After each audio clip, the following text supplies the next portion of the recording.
कि which of the following statement are true for pure substances. Okay, आपके पास यहाँ पर देखिए 1 2 3 4 टोटल 4 स्टेटमेंट दिए हुए हैं और आपको कौन सा स्टेटमेंट ट्रू है किसके लिए, for pure substances. Okay, chemistry में, केमिस्ट्री पढ़ रहे हो आप, ठीक है, तो केमिस्ट्री में प्योर सब्सटेंसेस के लिए कौन से, ऐसा नहीं कि आपकी नज़र में कोई चीज़ प्योर है और आपकी नज़र में कोई चीज़ इम्प्योर है, तो वो बात हम नहीं कर रहे हैं। हमें from the point of chemistry देखना है हमको। ओके, तो केमिस्ट्री की निगाहों से आपको देखना है और बताना है कि भाई कौन से सब्सटेंस प्योर होते हैं उनके लिए, मतलब कौन से स्टेटमेंट यहाँ पे सपोर्ट कर रहे हैं। ये देखते हैं। देखिए स्टेटमेंट 1 कह रहा है कि pure substances contain only one kind of particles. तो प्योर सब्सटेंसेस ऐसे होते होंगे जिसमें केवल एक ही टाइप के पार्टिकल्स होते हैं, तो जवाब है यस। ठीक है, तो ये तो मुझे सही लग रहा है अभी तक, ठीक है, इस पर मैंने टिक लगा लिया। ठीक है, देखिए बच्चों, वैसे तो मैंने कई बार बोला है कि केमिस्ट्री जो है क्लास 9th की, सबसे पहले आपको कौन सा चैप्टर पढ़ाया जाना चाहिए, एटम्स एंड मॉलिक्यूल्स। अब पता नहीं क्यों ये आपका चैप्टर नंबर 1 से स्टार्ट कर देते हैं। यहाँ पे मैं थोड़ा सा बताना चाहता हूँ, एक्चुअल में केमिस्ट्री में पार्टिकल्स आपके 3 तरीके के होते हैं। कौन कौन से, एटम्स, आयंस और मॉलिक्यूल्स। ठीक है, ये बात हमने क्लास में करी हुई है और जो बच्चे क्लास करेंगे इस चैनल से उनको ये सारी बातें मैं बताता हुआ चलता हूँ, जो क्लास करी हुई नीचे कॉमेंट सेक्शन में जो पिन किया हुआ है। ओके, तो अगर कॉन्सेप्ट नहीं क्लियर है तो कॉन्सेप्ट क्लियर करिए पहले, एटम्स, मॉलिक्यूल्स एंड आयंस। ठीक है, तो हम सब्सटेंस की बात करें तो हम यहाँ आयंस की बात नहीं करेंगे अभी, एटम्स या मॉलिक्यूल्स का। मान लीजिए आयरन है आपके पास, ठीक है, आयरन का टुकड़ा है, कोई लोहे का टुकड़ा, प्योर आयरन है। ठीक है, तो ये जो आयरन का टुकड़ा होगा, ठीक, ये जो लोहे का टुकड़ा है आपके पास, इसमें आपको सिर्फ किसके एटम्स मिलेंगे, आयरन के एटम्स मिलेंगे और सभी एटम एक दूसरे के साथ मेटेलिक बॉन्ड बना के बैठे रहते हैं। ठीक है, तो ये देखिए इसमें केवल आयरन के एटम होंगे ये सारे। ठीक, इसी तरीके से अगर हम आपको दिखाएं क्या, वाटर, ठीक है, तो ये देखिए मान लीजिए हमारे पास वाटर है, ठीक, तो वाटर में आपको केवल वाटर के मॉलिक्यूल्स मिलेंगे, वाटर के मॉलिक्यूल्स मिलेंगे। ठीक है, आयरन के एटम का फॉर्मूला क्या होता है, Fe, और वाटर के मॉलिक्यूल का फॉर्मूला क्या होता है, H2O, जो कि एक कंपाउंड भी है, चेक कर लीजिए, एक कंपाउंड है। कंपाउंड में आपको एक से ज़्यादा एटम्स मिलेंगे, है ना, एक से ज़्यादा मतलब कि 2 या 2 से ज़्यादा एटम्स आपको मिलेंगे। तो यहाँ 2 डिफरेंट काइंड्स ऑफ एटम है, कौन कौन, हाइड्रोजन और ऑक्सीजन के एटम आपस में उन्होंने केमिकल बॉन्डिंग करी और वाटर का मॉलिक्यूल बनाया। तो जो वाटर वो भी प्योर सब्सटेंस है। क्यों, वाटर में आपको सिर्फ water water water water water के ही मॉलिक्यूल्स आपको मिलेंगे। आयरन में आपको सिर्फ आयरन आयरन आयरन के ही एटम्स मिलेंगे। इसी तरीके से गोल्ड का अगर पीस है तो उसमें गोल्ड गोल्ड गोल्ड गोल्ड के ही आपको एटम्स मिलेंगे। ठीक है, तो इन्होंने हमसे यही तो पूछा था क्या कि pure substance contains only one kind of particles, तो जवाब है यस, एक ही टाइप के पार्टिकल होते हैं, मतलब उसमें या तो एक ही टाइप के एटम्स होंगे या तो उसमें एक ही टाइप के मॉलिक्यूल्स होंगे। ओके, आयंस की बात अभी हम नहीं कर रहे हैं, ठीक है, वो काफ़ी कॉम्प्लिकेटेड चीज़ें हैं तो वो हम धीरे धीरे सीखेंगे, 10th क्लास तक जाके उसको छोड़िए। अब देखिए पार्ट 2 कह रहा है प्योर सब्सटेंसेस में बी कंपाउंड्स और मिक्सचर्स। अब देखिए यहाँ तक तो इसने बात ठीक करी थी कि प्योर सब्सटेंसेस में भी कंपाउंड्स, यहाँ तक तो उसने बात ठीक करी थी कि भाई जो प्योर सब्सटेंस होंगे वो कंपाउंड हो सकते हैं। हाँ, हो सकते हैं, प्योर सब्सटेंस कंपाउंड हो सकते हैं, जैसे कि वाटर, चेक करिए। ठीक है, वाटर में मैंने आपको बताया वाटर कैसे बना है, तो जवाब है वाटर वाटर के मॉलिक्यूल से बना हुआ है। और वाटर के एक मॉलिक्यूल का फॉर्मूला क्या होता है, तो वाटर के एक मॉलिक्यूल का फॉर्मूला H2O होता है, जिसमें कि हाइड्रोजन के 2 एटम होते हैं और ऑक्सीजन का 1 एटम होता है। और ऐसे बहुत सारे मॉलिक्यूल्स, वाटर के ऐसे बहुत सारे मॉलिक्यूल्स जब पास पास आते हैं तो आपको समझ में आता है हाँ भाई वाटर है। बात समझ में आई कि नहीं आई? तो यहाँ तक तो बात इसने ठीक करी थी कि प्योर सब्सटेंस क्या हो सकता है, कंपाउंड हो सकता है, लेकिन इन्होंने क्या और लगा के मिक्सचर्स बोल दिया आगे। मतलब प्योर सब्सटेंसेस कंपाउंड्स या मिक्सचर्स हो सकते हैं, मतलब कंपाउंड्स तो हो सकते हैं या मिक्सचर्स भी हो सकते हैं क्या, जवाब है नहीं। ठीक है, मिक्सचर्स प्योर सब्सटेंस केमिस्ट्री में नहीं होते हैं। ठीक है, आपको हम एग्जाम्पल दिखा सकते हैं, जैसे कि मान लीजिए स्टूडेंट्स आपके पास है कार्बन डाइऑक्साइड गैस है। क्या है, कार्बन डाइऑक्साइड गैस का फॉर्मूला CO2 होता है। ठीक है, इसमें कार्बन का 1 एटम और ऑक्सीजन के 2 एटम होते हैं। तो ये कार्बन डाइऑक्साइड का मॉलिक्यूल है। तो कार्बन डाइऑक्साइड गैस के एक मॉलिक्यूल में कार्बन का 1 एटम और ऑक्सीजन के 2 एटम होते हैं। तो ये कार्बन डाइऑक्साइड का एक मॉलिक्यूल है। तो अगर कहीं पर आपके पास कार्बन डाइऑक्साइड गैस है तो इसमें कार्बन डाइऑक्साइड के बहुत सारे मॉलिक्यूल्स होंगे कि नहीं होंगे, बताइए। तो अभी हम क्या बोलेंगे, ये कंपाउंड है और प्योर सब्सटेंस है। चेक करो, कंपाउंड है। कंपाउंड क्यों है, चेक करो, ये कंपाउंड ही तो है। कंपाउंड कैसे, क्योंकि ये मोर देन 2 और मोर देन 2 एटम से मिलकर बना हुआ है। ठीक है, तो ये कंपाउंड है, लेकिन खास बात ये है कि इस कंपाउंड में, मतलब ये जो कार्बन डाइऑक्साइड हमने लिया है, ठीक है, कंपाउंड है, उसमें सेम टाइप के मॉलिक्यूल ही तो है, CO2 CO2 CO2 CO2 बस। ठीक है, बात समझ में आई कि नहीं आई? तो ये प्योर सब्सटेंस है, लेकिन अगर इसी CO2 को मैं मिक्स कर दूं किसके साथ, वाटर के साथ, तो केमिस्ट्री में वो प्योर नहीं होगा। क्योंकि ध्यान से चेक करिए, अगर हमने मान लीजिए हाई प्रेशर लगाया और ये CO2 को H2O में हमने डिसॉल्व करा दिया, मान लीजिए वाटर में हमने इसको डिसॉल्व करा दिया मान लीजिए, ठीक है, तो वैसे तो कभी कभी थोड़ा सा एसिडिक होने की संभावना भी रहती है, वो सब आप लोग क्लास 10th में पढ़ेंगे, उसको मैं नहीं बता रहा हूँ। मैं इस तरीके से आपको बता रहा हूँ कि एक लिक्विड है आपके पास, ये वाटर, और ये कोई गैस है, तो ये CO2 या कोई और भी गैस हो, आप लीजिए इसको हाई प्रेशर से इसमें डिसॉल्व करा दीजिए।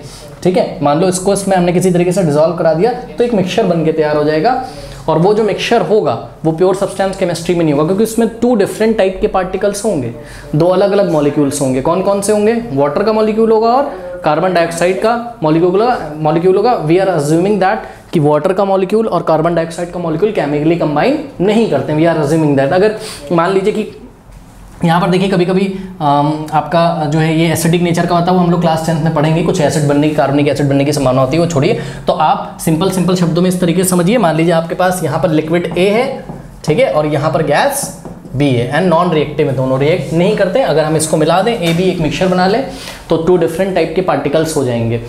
ठीक है, कौन कौन से पार्टिकल? लिक्विड A के मॉलिक्यूल्स वहाँ मौजूद होंगे और गैस B के मॉलिक्यूल्स वहाँ मौजूद होंगे, तो 2 डिफरेंट टाइप के पार्टिकल्स हो जाएंगे, तो वो प्योर सब्सटेंस नहीं होगा। ठीक है, तो बात समझ में आई? प्योर सब्सटेंसेस में भी कंपाउंड्स, यहाँ तक बात ठीक थी, और मिक्सचर्स करके इन्होंने बात गलत कर दी, तो ये वाला तो हो नहीं सकता। ठीक, अब थर्ड में आ जाइए, कह रहा है कि pure substances have the same composition throughout. Yes, ठीक है, प्योर सब्सटेंस जो होते हैं उनका कॉम्पोजिशन सेम होता है। ठीक है, पूरा थ्रू आउट, मतलब जितना भी हमारे पास वॉल्यूम है, अगर हम उसमें चेक करें तो उसका कॉम्पोजिशन हर जगह क्या होता है? सेम। कॉम्पोजिशन मतलब स्टूडेंट्स आप इस तरीके से समझ सकते हैं, देखिए कॉम्पोजिशन का मतलब मैं आपको बता रहा हूँ। देखिए जैसे कि ये वाटर का हमारे पास सैंपल है, ठीक, अब हमने अगर इतने पोर्शन से निकाला, ये देखिए 1 यूनिट वॉल्यूम में मान लीजिए वाटर के 3 पार्टिकल्स हैं या 100 पार्टिकल्स हैं, तो नेक्स्ट 1 यूनिट वॉल्यूम अगर हम निकालेंगे तो उसमें भी वाटर के कितने पार्टिकल्स आएंगे? 100। ठीक है, तो ऐसा नहीं कि 1 यूनिट वॉल्यूम आपने लिया वहाँ कहीं से लिया, मतलब इतनी जगह से आपने, ये वाले स्पेस से अगर आपने 1 यूनिट वॉल्यूम लिया तो उसमें वाटर के पता लगा आपको मान लीजिए 50 मॉलिक्यूल्स मिल रहे हैं, फिर नेक्स्ट आपने अगर यहाँ से सिलेक्ट किया 1 यूनिट वॉल्यूम तो आपको 60 मॉलिक्यूल्स मिल रहे हैं, 100, ऐसा नहीं, ना, पर यूनिट वॉल्यूम में मॉलिक्यूल्स की संख्या सेम रहेगी, तो उसका composition through out the mixture क्या रहेगा? सेम रहेगा। ठीक है, sorry through out the mixture मैं बोल रहा हूँ, sorry through out the mixture मुझे नहीं बोलना चाहिए, थ्रू आउट बोलना चाहिए। ओके, तो उसका कॉम्पोजिशन क्या रहेगा? सेम रहेगा। बात समझ में आई कि नहीं? और एक और तरीके से आप कॉम्पोजिशन को आप समझ सकते हो कि अगर मैं पर यूनिट वॉल्यूम लूँगा ना, तो वाटर के अलावा, सुनो, पर यूनिट वॉल्यूम में वाटर के अगर 100 मॉलिक्यूल्स मिल रहे हैं तो 100 ही मिलेंगे पर यूनिट वॉल्यूम में, और दूसरे टाइप का कोई मॉलिक्यूल मिलेगा नहीं। क्यों? क्योंकि ये प्योर सब्सटेंस है। बात समझ में आई कि नहीं आई? ठीक है, तो ये सब कॉम्पोजिशन वगैरह बच्चों मैंने क्लास में बहुत अच्छी तरीके से समझाया हुआ है, यहाँ जितना पॉसिबल हो रहा है एनसीईआरटी एग्जाम्पलर में आपको समझाता हुआ चल रहा हूँ। तो अगर आपने क्लास नहीं करी तो क्लास करिए, बहुत अच्छी तरीके से चीज़ें आपको समझ में आएंगी। ओके, नीचे कमेंट सेक्शन में मैंने पिन किया हुआ है लिंक, तो आप कर सकते हो, यहाँ पे जितना पॉसिबल होगा हम लेके चलेंगे। तो pure substances have the same composition throughout. Yes, ये मुझे सही लग रहा है। 4 देखिए, pure substances can be exemplified by all the elements other than nickel. अब देखिए यहाँ तक तो इसने बात करी थी, ठीक, क्या pure substances can be exemplified by all the elements, यहाँ तक तो इसने बात सही करी थी। पता है क्या, ये जो पीरियोडिक टेबल आपने कभी अगर देखा होगा, तो पीरियोडिक टेबल में जो भी एलिमेंट्स होते हैं जैसे sodium, potassium, rubidium, caesium, magnesium, calcium, ठीक है, तो कह रहा है कि प्योर सब्सटेंस को हम इनके एग्जाम्पल से समझा सकते हैं। तो जवाब है हाँ, समझा सकता है। ये मैं आपको फिर से एग्जाम्पल देता हूँ, आयरन का ही ले लीजिए। हाँ, आयरन एक एलिमेंट है, और आयरन का अगर हम टुकड़ा लें, आयरन का अगर हम पीस लें, तो उसमें आयरन के एटम्स के अलावा तो कुछ नहीं होगा। आयरन एक मेटल है, आपको पता है, ठीक है। इसी तरीके से मैग्नीशियम एक मेटल है, तो मैग्नीशियम का अगर हम टुकड़ा लें तो मैग्नीशियम का जो टुकड़ा होगा उसमें मैग्नीशियम के एटम के अलावा कुछ तो और नहीं होगा। तो यानी कि प्योर सब्सटेंस को हम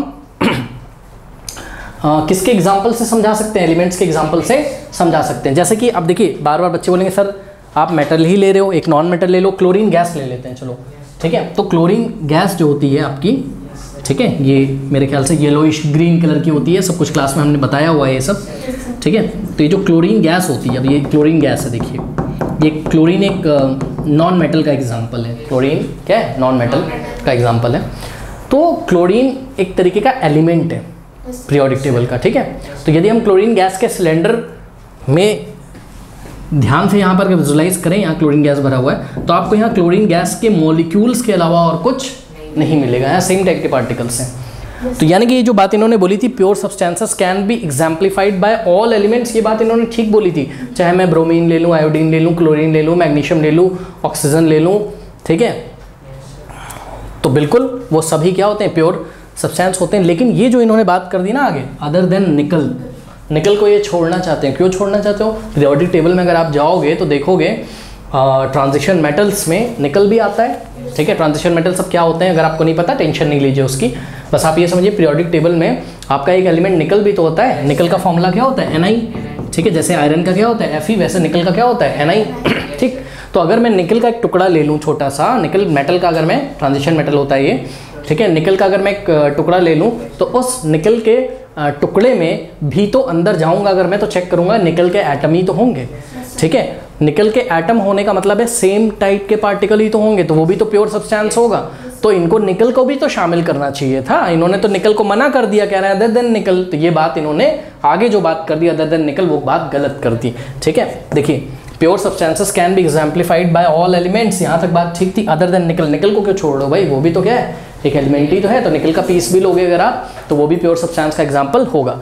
तो इस तरीके से आपका स्टेटमेंट 1 करेक्ट लग रहा है मुझे, और 3। तो देखिए ABCD, यहाँ पे आपको 4 ऑप्शन दिए और चारों में जाके देखिए आपको फर्स्ट और थर्ड वाला कहाँ दिया है। तो फर्स्ट और थर्ड वाला आपको ऑप्शन बी में दिया है, इसलिए हम लोग ऑप्शन बी पे टिक कर देंगे। ओके, तो option B is the correct option, कर लीजिए।